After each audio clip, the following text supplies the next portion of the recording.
OK, alors, dans ce numéro-là, ça vous dit pour fabriquer du pain, il faut 0,75 heures, donc 3/4 d'heure, pour mélanger les ingrédients, 30 minutes, donc une demi-heure, pour pétrir la pâte. Pétrir la pâte, guys, c'est pas de la cuisson. Faut vraiment que vous imaginez, tu sais, quand quelqu'un fait une pizza, puis là, il joue avec la pâte, tu sais, il joue avec, là, il pèse dessus pendant qu'elle est encore crue, puis là, il la roule, puis il fait plein d'affaires. Ça, c'est la pétrir. Donc, ça prend 1h30 minutes pour la laisser gonfler. Ensuite de ça, on fait 900 secondes pour pétrir une deuxième fois. Et ensuite de ça, 55 minutes pour la cuire. Établis le rapport réduit suivant. Temps total pour faire le pain. Donc, c'est le temps total pour fabriquer le pain. Donc, tout ça mis ensemble au temps de cuisson. Temps de cuisson, c'est vraiment seulement le 55 minutes. Donc, en premier, ce que je vais aller faire, c'est que je vais aller écrire ça sous la forme d'un rapport. Donc, ce qu'on vous demande, c'est ça, c'est le temps total de la fabrication sur le temps de cuisson. Le temps total de la fabrication, bien, vous devez additionner tous ces temps-là. Donc, 0,75 heures, le 30 minutes, le 1h30, le 900 secondes et le 55 minutes. Le problème en ce moment, c'est que tous ces temps-là ne sont pas sous la même unité. On peut toutes les mettre en secondes, tout en heures, tout en minutes, c'est comme vous le souhaitez.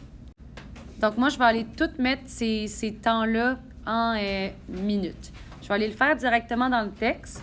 Donc, ça dit il faut 0,75 heures. 0,75 heures, c'est 3/4 d'heure. Donc, 3/4 d'heure, c'est 45 minutes. Après ça, ça dit 30 minutes pour pétrir la pâte. Ça, c'est déjà en minutes, fait que c'est bien correct. 1h30 en minutes, c'est 1 heure. Donc, 60 minutes plus 30 minutes. 60 minutes plus 30 minutes, ça fait 90 minutes. 900 secondes, pour moi, c'est difficile de savoir exactement c'est combien de minutes, mais je sais que dans une minute, il y a 60 secondes. Donc, je vais faire 900 divisé par 60. Quand vous faites ça, vous pouvez déjà enlever vos 2 zéros. Donc, comme ça. Donc, ce qu'on veut faire maintenant, c'est 90 divisé par 6. Donc, 6 rentre combien de fois dans 9? Il rentre une fois. Donc, ça fait 6. Et il reste 3. 0. 6 fois combien donne 30? C'est 6 fois 5.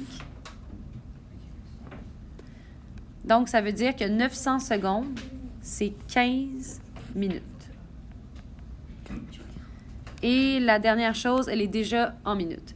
Donc, quand vous faites le temps total de la fabrication, ce qu'on va aller faire, c'est qu'on va aller additionner le 45 minutes avec le 30 minutes, avec le 90 minutes, avec le 15 minutes, avec le 55 minutes.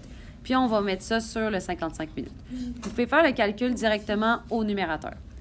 Donc, en premier, ce que vous mettez, c'est votre 45 minutes. Et ainsi de suite, vous additionnez tout.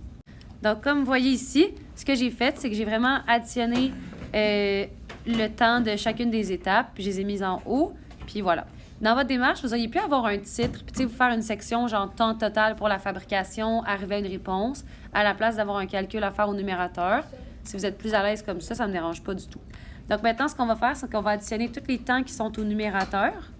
Donc quand j'additionne tout le numérateur ensemble, ça me donne 235 minutes pour la fabrication du pain, puis 55 minutes pour la cuisson. Quand vous réduisez ce rapport-là, vous enlevez vos unités, parce que dans un rapport, on ne dit pas 235 minutes pour 55 minutes.